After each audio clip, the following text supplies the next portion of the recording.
Danny, obviously, today's result isn't what you wanted, but, I mean, you guys battled back. They got out to a big lead, but every time, you chipped away and had chances in the latter innings. So what was your takeaway after, being in a game like this? I was very encouraged by what we saw today. Coach Wallace mentioned after the game the differences between what we did today and what we did last Sunday. We got down early last Sunday and sort of not rolled over, but we never really came back into it.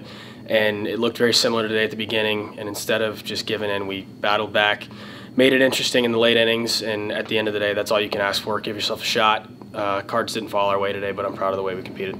What was your mindset coming off the bench, going to the batter's box that first time, considering the lead that Oklahoma State built up? Trying to do damage. Wally basically told me, go in there and do something cool. He said, double home run, like go in there and do some damage. And so I was looking for a fastball. I had been late on some fastballs yesterday, and so I was making sure that I got my pitch.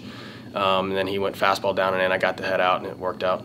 Obviously, you guys would have loved to obviously sweep, but taking 2 out of 3 is big, especially after what happened last week. And what do you think you're learning about this team after the first 2 weeks of conference play? They're resilient is one thing that I definitely say. There's no doubt that we have a ton of talent. We knew that from the very beginning, but it's very hard to lose, especially lose 3 games in a row, and then come back the next week and play an opponent that's just as good, if not better, and then take 2 out of 3. Being at home certainly helped, but definitely a resilient and tough group of guys. You lead the team in RBIs today, coming off of the bench, and you helping them make it a game late. How would you consider this weekend? How would you contrast this weekend from last weekend in Norman? I think our offense was a lot more consistent this weekend. For one, I think we came out and really executed our game plan from the first pitch on Friday all the way through the end Sunday. I think top to bottom, we were much more consistent. Everything we did, we sort of planned on it. Like I said, today, early, they got some hits, things didn't go our way, but I thought it was a much more consistent and complete performance all the way through. Now, 2 weeks of conference play, you've been in the ACC. How does I know it's only 2 weeks, but how does the Big 12 to you? Is it similar to maybe kind of what you faced? I would say similar, yeah. I mean, there's all these Power 5 conferences have a ton of talented guys, so it's hard to, in just 2 weeks, tell the differences, but the ACC is, of course, notorious for being a really good baseball conference, and I've seen pretty much the same here. Every guy we've faced has been very talented offensively and defensively, so I'm excited to continue to see what the Big 12 has to offer. You've been joining with the catcher room with Andrew Sundin. What's it been like meeting him and working with him over the course of this season? I love Sonny. He's great. He and I are really good friends.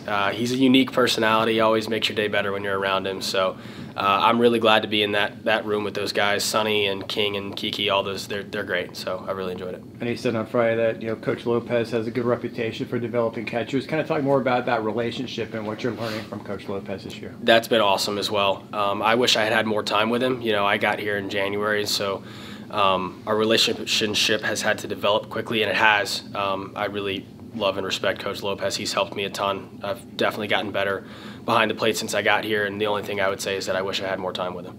Well, one coach you are getting to spend more time with is Coach Wallace, who you first were under at Notre Dame for a couple of years, and now you come back over here. Was that kind of a contributing factor in your role to come to UCF, or what? If not, what was another one? And what's it been like working with Coach Wallace again? That was probably the main factor. I wanted to go somewhere with someone that knew me and what I was capable of, especially because I was coming in mid-year and wouldn't have as much time to show in person what I was capable of. And so having a coach that has seen me play for years was really important. And then also someone that I trust, someone that trusts me, and that I had a good relationship with. Coach Wallace checked all of those boxes. And like I mentioned a couple days ago, Coach Lopez, his reputation, who he is as a person, helped as well. So there were a lot of factors, but Coach Wallace definitely played into that. So 3-1, obviously it's still a really good week for UCF baseball. Absolutely. We're really happy with the way it finished up. Never want to end Sunday with that bad taste in your mouth on a loss, but 3-1 against 2 really good teams, we'll definitely take that, and there's a lot to build on going forward. What's the biggest thing that you guys did this week that you want to take with you as you host FAU for midweek and then go back on the road again to face Kansas? Playing our game, I think. We at times last week got away from doing what makes us good. And so I feel like this weekend we really made a point to come back and play our style of baseball the way we play it. I think we did that all week, and definitely hope we can keep that going into FAU and then Kansas. Great stuff. Appreciate it. Thank you. Thanks.